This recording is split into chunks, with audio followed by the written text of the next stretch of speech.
tout le monde est fatigué, donc je vais aller assez vite sur, pareil, vous proposer des petits outils qui reprennent un peu tout ce qu'on a dit aujourd'hui. L'idée là, c'est que je m'adresse plus à la dimension pédagogique chez vous, donc évidemment toutes les personnes qui ont des tâches de pédagogie directement explicites, ça peut les toucher, mais vous avez peut-être vu, on a la chance, l'UQAM, Service Communication a bien fait son travail, hein, on a pas mal été sollicité par les médias qui sont touchés par la thématique qu'on analyse pendant ces 3 jours. Et en fait, il y a plein de personnes, quand j'allais discuter avec les journalistes, qui me disaient « mais il faudrait que vous nous fassiez des petites capsules et tout ». Mais en fait, c'est plein de trucs. Alors, c'est des pros de l'information quand même, c'est des journalistes. « Oh, on n'y pense plus ». Et puis, c'est vrai que dans le fond, finalement, on l'a appris pendant notre formation, mais des petits éléments pour revenir sur comment on arrive à faire identifier des informations fiables, etc. Ou comment on aide les gens à distinguer des contenus. Ça serait bien qu'on ait plein de petites choses qui nous soient envoyées. Donc là, je voulais juste vous montrer un petit peu ce que je faisais moi avec ces étudiants qui sont pas spécialistes. Encore une fois, hein, l'idée c'est de parler à des gens qui n'ont aucune formation préalable en sciences sociales, pas de goût particulièrement pour la philosophie, certainement jamais eu de cours ou très peu d'éthique. Et en fait, qu'est-ce que je leur donnais comme petits ateliers pour essayer de s'exercer justement à analyser non plus je suis d'accord avec vous, donc je vais avoir tendance à plus vous écouter, etc. Mais vraiment se dire qu'est-ce qui dans votre intervention est digne de confiance, fiable, etc. suffisamment stable pour que je sois obligé de m'y confronter, même si je suis pas complètement d'accord. Alors en fait, c'est pas nécessairement compliqué. Encore une fois, l'analyse de discours va vous construire des registres discursifs, etc. On peut aller très très loin dans la description fine de ces registres-là, mais c'est pas nécessairement compliqué d'en parler comme petit outil quotidien de défense intellectuelle. Et par exemple, je leur dis, un peu comme ce que je vous disais tout à l'heure avec les algorithmes, ça a une politique, il suffit de la connaître derrière, on n'est pas obligé de connaître le détail. C'est la même chose avec les types de discours. Donc, notamment, le discours scientifique, hein, je disais, un scientifique, ça n'a pas plus raison que quelqu'un d'autre. Par contre, ça se donne plein de contraintes dans la manière de construire la réfutabilité. Donc, par exemple, un scientifique qui vous dit, voilà mes résultats, son discours il est pas très fiable.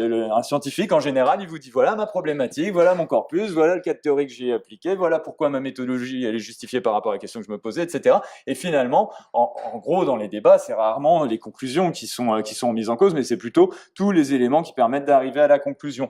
Donc, dire voilà, est-ce que vous voyez ce type de traces de cette fiabilité dans un discours qui se revendique comme scientifique? La même chose avec journalistique, ça se construit autour. C'était intéressant là, les critères que tu montrais, Jean-Hugues. On poursuit la vérité. Évidemment que la vérité, enfin, pas grand monde finalement arrive à trouver la vérité, hein, même en la poursuivant longtemps. Mais en tout cas, il y a une forme de vérité chez les journalistes qui est la vérité factuelle. Donc pareil, on peut aller essayer de voir c'est quoi les éléments factuels qui permettent de voir que ce contenu journalistique est fiable. Un discours érudit, par exemple, hein, ça va vous donner des connaissances supplémentaires, pas nécessairement logiques ou liées ou vous permettant d'agir, etc., mais sur un domaine. Donc, par exemple, quand on vous dit, tiens, ce débat sur l'autorité, il se trouve que on l'a eu il y a 400 ans, on l'a eu il y a 2000 ans, etc. Tiens, ça peut être intéressant. Ne serait-ce que de savoir comment ça s'est passé à ce moment-là, pourquoi pas, ça va nous permettre de mieux penser ce qui est dit aujourd'hui. Le discours algorithmique, vous l'avez vu tout à l'heure, finalement, c'est l'application d'une règle. La règle, elle peut être hyper compliquée, mais c'est quand même l'application d'une règle au final. Opinion, ce qu'on va chercher quand quelqu'un donne son opinion, ça va être l'authenticité du ressenti qu'on est en train d'exprimer. L'expérience, ça va être de l'induction, c'est-à-dire dire à force d'expérimenter quelque chose, je peux dire qu'il y a une certaine récurrence qui fait que j'ai l'impression de détenir une vérité d'expérience, quelque chose qui, par exemple, en santé, marche très bien. On vous donne des médicaments, ça vous donne des maux à l'estomac. C'est pas le médecin qui va vous répondre à ce moment-là, c'est une autre personne qui prend ces mêmes médicaments depuis longtemps et qui vous dit, tu sais que si tu bois un verre de lait avant, ça marche. On n'est plus dans du discours scientifique, mais ce qu'on va chercher, c'est effectivement en quoi cette induction est suffisamment, il y a eu suffisamment d'expérience pour qu'on se dise, oui, cette vérité d'expérience est relativement fiable.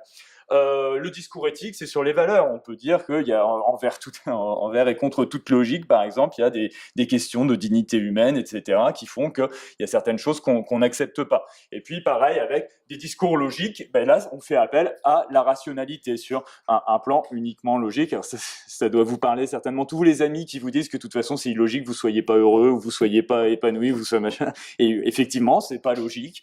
Mais après, la question là-dedans est de se dire tout le temps, quel type dans quel type de discussion je suis.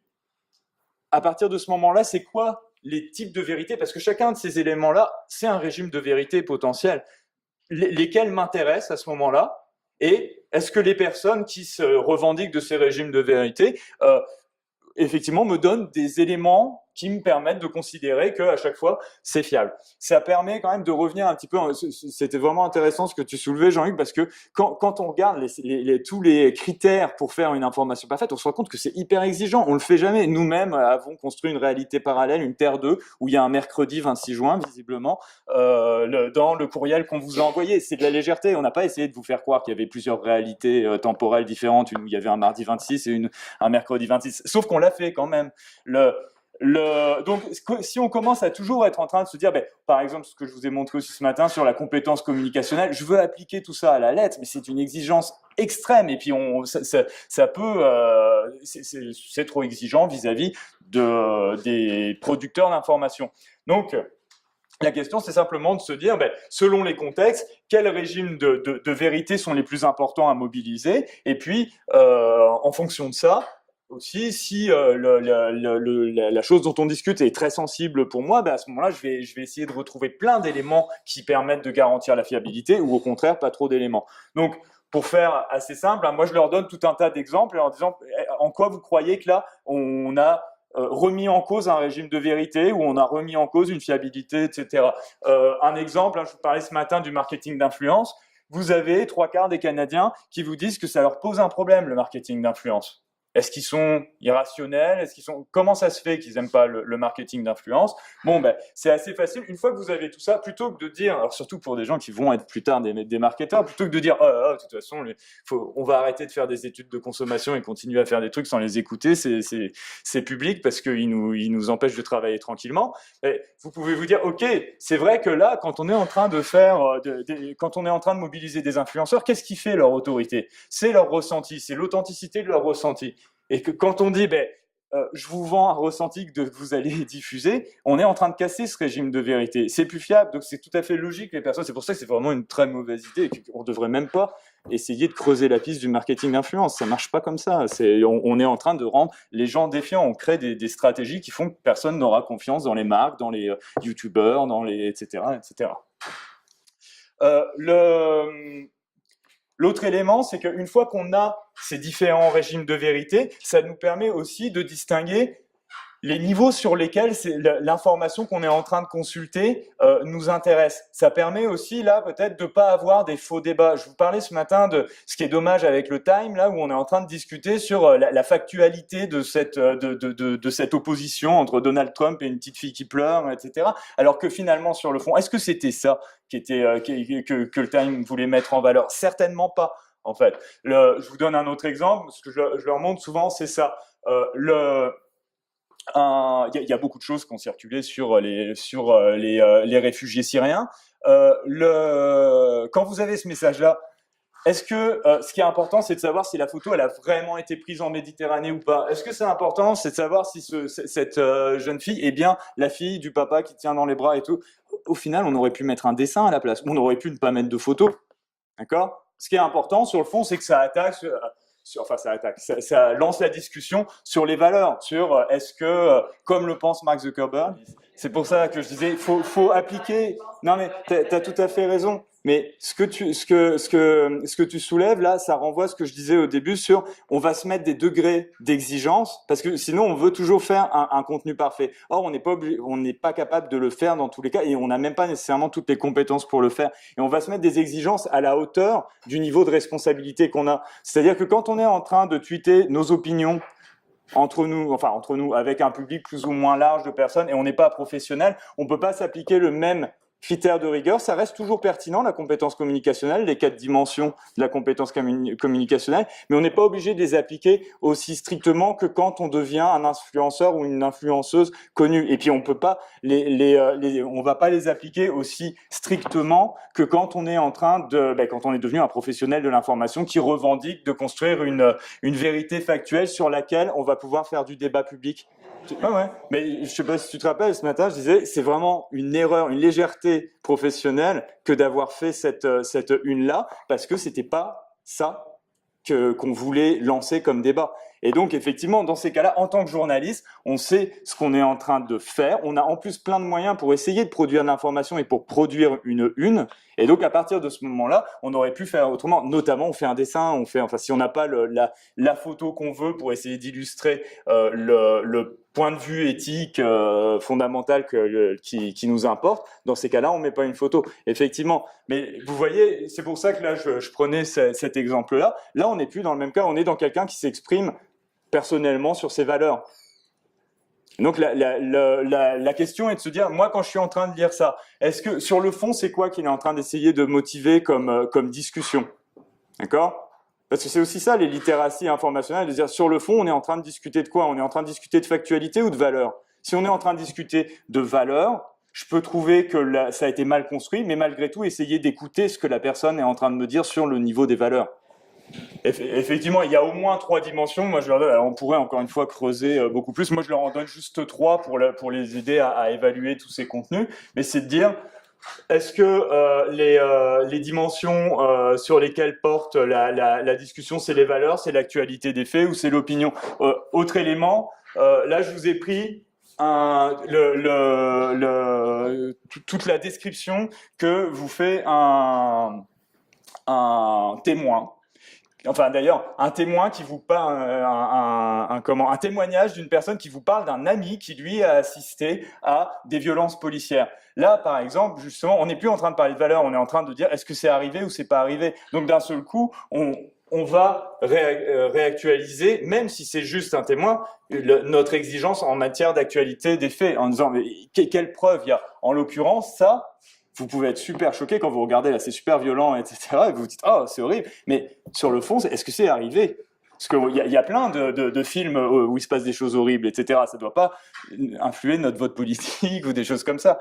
Donc là, on est plus, vous voyez, sur des éléments de valeur, et là, on est plus sur des éléments de factualité. Encore une fois, hein, la question et en production et en interprétation est de se dire, je suis dans quel contexte, quelle sensibilité ça a. Exemple, nous sommes là avec un tweet d'une personne qui, alors bon, la scientifique est en position latérale de sécurité.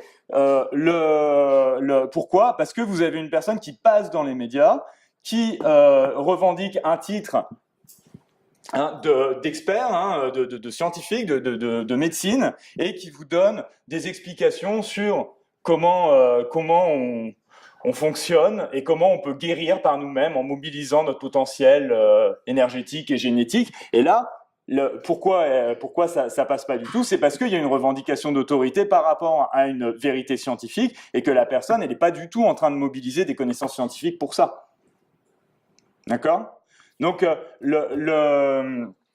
donc évidemment, quand c'est une personne, quand c'est un nutritionniste qui vous dit que du coup il préfère aller manger chez Burger King, chez McDonald's, vous vous dites c'est pas hyper grave au final dans mes choix de ce que je vais aller manger ce midi, etc. Donc je suis pas trop sûr, le contenu est pas trop fiable, mais j'ai peut-être pas besoin de faire une enquête approfondie. Quand vous êtes en train de vous demander comment vous allez faire face à une maladie chronique, évidemment que là, d'un seul coup, tous ces critères de comment ça se fait quand on se revendique comme une scientifique, il n'y ait pas tous les éléments de la preuve scientifique qui soient associés. Est-ce que vous voyez un petit peu comment, encore une fois, hein, le but, On peut aller très loin, c'est-à-dire dans les méthodes qu'on utilise pour essayer de construire les registres discursifs, d'analyser la cohérence des discours, etc. C'est ce que font les linguistes, c'est ce que font les sciences de la communication, etc. Et donc on peut le faire de manière très rigoureuse, mais ça peut être employé de manière beaucoup plus rapide, simplement nous, comme mécanisme de défense intellectuelle ou comme petit pense-bête que vous donnez quand vous êtes avec des étudiants ou avec vos équipes pour vous dire, bon, ben là vous êtes en train de traiter d'un sujet sérieux, vous citez vos sources, par exemple, enfin des trucs tout bêtes comme ça, hein. Alors, je vous montre un petit exemple. Hop. Est-ce que...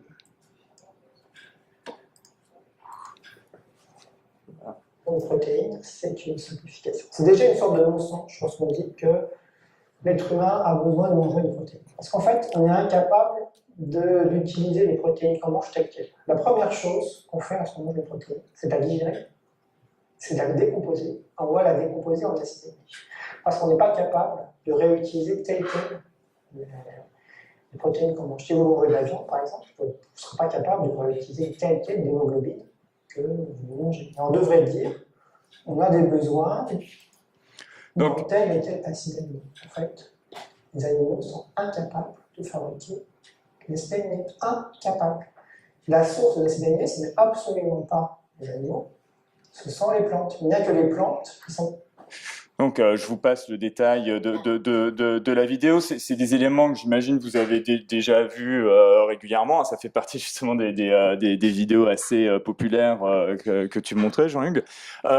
Le but derrière, c'est bon, l'alimentation, c'est un des sujets majeurs qui, en termes de sujets tendance sur les médias sociaux numériques, c'est vraiment important. Le autre type de petit exercice que je leur donne, c'est je leur fais regarder la vidéo et puis je leur dis mais maintenant vous avez cet expert là, il a dit un certain nombre d'informations, vous pouvez déjà évaluer son discours en lui-même, mais après si vous voulez essayer vous d'arriver à vous insérer, vous pensez que vous n'êtes pas d'accord ou au contraire vous êtes d'accord et vous voulez le défendre et vous voulez vous insérer dans une conversation où vous allez convaincre un plus grand public, où vous voulez essayer de reconnecter des personnes qui croient à des médecines alternatives avec vos propres médecines, qui croient à des valeurs nutritionnelles et vous croyez pas que ça fonctionne comme eux pensent, etc. Mais plutôt que d'arriver, ce qu'on a beaucoup l'habitude de faire en tant qu'expert, c'est-à-dire, étant donné que j'ai raison, épistémie moderne, vous allez m'écouter, on a dit ça marche pas, et il y a une question de relation, il y a une question, et d'ailleurs j'en profite pour rebondir, effectivement, Jean-Luc, tu disais, faudrait voir un petit peu tous les éléments contextuels qui entourent tous ces textes. Là, un truc qui est fascinant, allez regarder les pages, les descriptions qu'il y a sur ces pages de santé naturelle, de Natural News, etc. C'est tout orienté sur moi je suis quelqu'un qui m'inquiète pour vous, j'ai vu à quel point les experts classiques ils en ont rien à faire de vous et puis ils sont gouvernés par l'argent et tout, mais moi je fais pas ça pour l'argent, je fais ça parce que je vous aime et que votre vie, une belle vie pour vous, digne d'être vécue, etc. C'est important, c'est tout dans la relation, donc si vous voulez essayer d'aller plus loin de cette épistémie moderne où j'ai raison donc on doit me croire, point, il faut déjà essayer de comprendre pourquoi les gens ils sont pas d'accord avec vous. Vous pouvez dans une première étape essayer de vous dire je vais classer chacune de ces informations, chacune de ces prises de parole, je vais essayer de les identifier, c'est quoi par exemple les types de régimes de vérité qui reviennent le plus souvent. Alors vous avez des positions qui sont affectives, vous avez des positions voire même pourquoi pas complètement formel. Il y a quelqu'un qui dit je suis assez convaincu mais il y a trop de coupures au montage là, j'ai plus confiance, très très technique quoi. Vous avez des positions quand je vous dis expérientiel, ressenti, etc. Quelque chose qui marche très très bien, c'est ça. J'adore manger de la viande, point. Et là, ça a 10 000 likes, beaucoup plus que le premier qui vous dit, qui essaye d'avoir un discours plus argumenté. Mais celui-ci, là, le premier, la position d'expert, elle passe pas du tout. Mais effectivement, là, on se revendique expert. Une vidéo qui se prive pas de manipulation, la valeur nutritive d'une protéine s'évalue à partir de sa composition en acides aminés, non pas par rapport à son origine animale ou végétale. Sur l'expertise scientifique, c'est de prouver sur quoi on se base quand on est en train de dire quelque chose. Il n'y a pas les liens. Alors, on va dire, sur Facebook, c'est difficile de faire les liens, c'est pas encouragé, mais en tout cas, vous pouvez comprendre pourquoi ça marche pas, là. D'accord ? il n'y a pas les critères qui rendent l'information fiable. Et encore une fois, hein, c'est ce que je vous disais ce matin, le but n'est pas de se dire est-ce que je suis d'accord ou pas, est-ce qu'il a complètement raison ou pas, etc. C'est simplement de pouvoir évaluer des éléments qui sont purement discursifs et dire effectivement ces éléments discursifs ne sont pas suffisants pour qu'on puisse considérer l'information comme fiable. Ce qui ne veut rien dire sur le fait qu'elle le soit finalement derrière ou pas. Et je vous montre un autre exemple hein, pour vous dire... ces bulles de filtres et puis ces radicalisations, oui, ça existe, mais là, c'est un exemple de discussion qu'il y a autour de la guerre économique entre le Canada et les États-Unis. Et en fait, donc il y a premièrement une information sur les raisons pour lesquelles il y a une guerre autour du lait et en disant que les décisions de Trump se fondent sur des erreurs. Et puis ensuite, bien sûr, il va y avoir la discussion sur est-ce que c'est réellement une erreur ou pas. Et en fait, là-dedans, c'est possible d'envoyer des liens, hein, encore une fois. On n'est pas obligé de se contraindre aux 280 caractères. Vous voyez que les gens sont très polis, en fait, quand ils se parlent, notamment quand ils sont pas d'accord.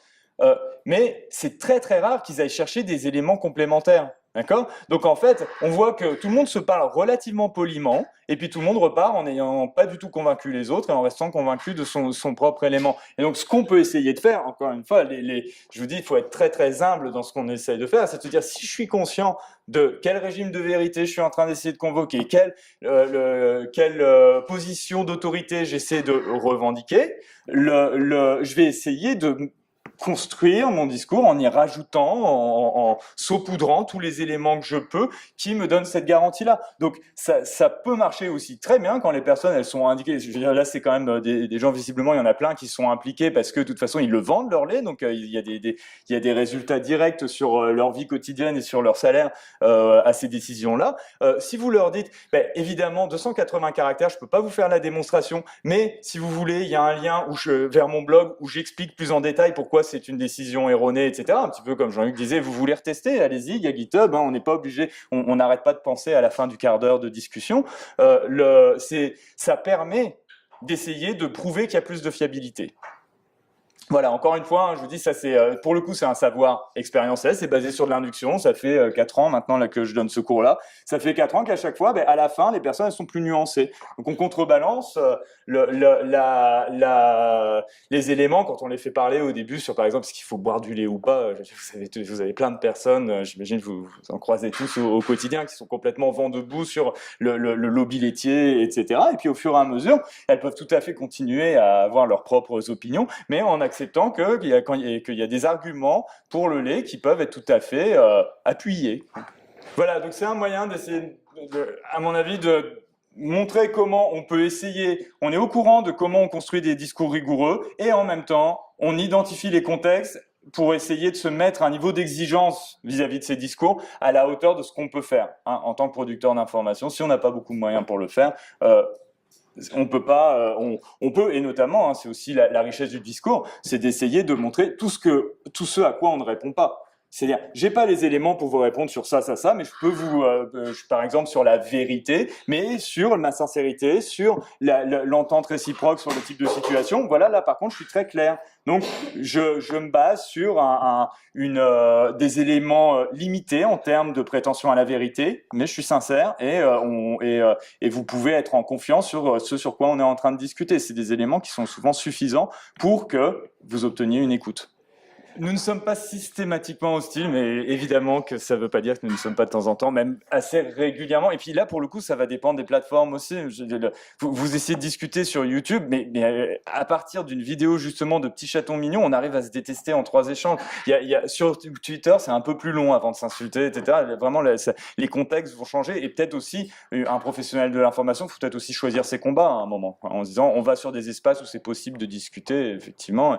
Et encore une fois, c'est écosystémique, là, ces chambres des alt-right qui se galvanisent entre eux, etc.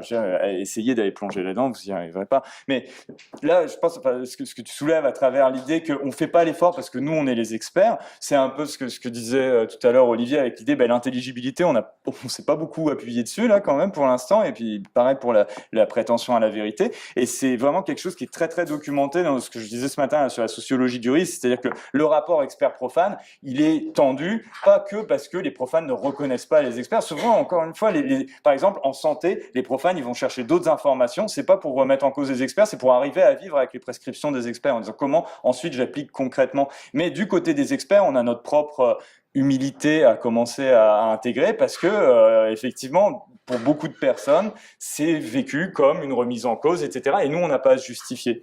Ce qui, à mon avis, ça marchait dans un régime d'épistémé moderne, stable, reconnu par tout le monde. Aujourd'hui, on n'est plus dedans, donc ça sert à rien d'être nostalgique. Il faut essayer de se dire comment on continue à être reconnu avec notre régime de vérité qui, lui, a toujours sa pertinence, mais où il faut peut-être un petit peu plus être pédagogique.